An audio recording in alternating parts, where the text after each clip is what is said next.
I'm no farmer, but I went through the catalog and picked out a hybrid that's going in the ground. Potential seeds of change.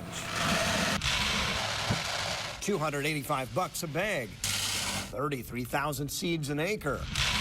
Nebraska farmers sink billions in the soil. Planting corn is an investment. Big potential, big risk. Ready to roll.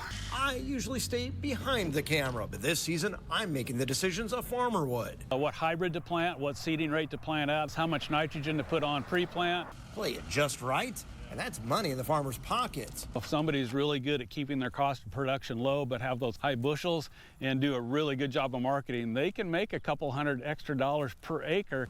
It can be tempting to use more water and fertilizer, but at some point, the law of diminishing returns kicks in. These Husker scientists are trying to find that sweet spot.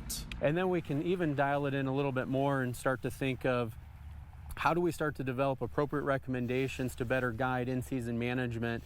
It's not just economic. Some areas see rising nitrate levels and declining groundwater. So we need to figure out how to be very efficient with that irrigation applications. And of course, nitrates in the drinking water, you know, we've seen those increase from the eastern end of the state moving west.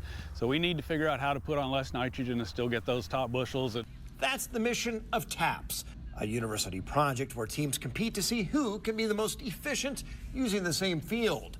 Competitors come from several states, even internationally, including farmers, high school kids, government regulators, and a journalist.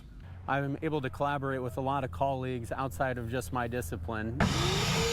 Vacuums and gloves show they're not messing around as they aim for precision, collecting data and trying to make sense of it. Sometimes it kind of leaves you scratching your head of like, well, that person only put on this much water, this much nitrogen. Why did they get the yield they got? Some have taken what they've learned back to their own farms. Kind of an eye-opening experience for the participants.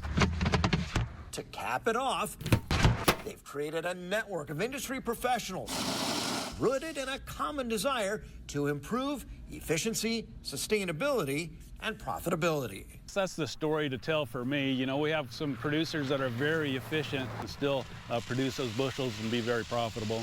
The TAPS program now being replicated in other states.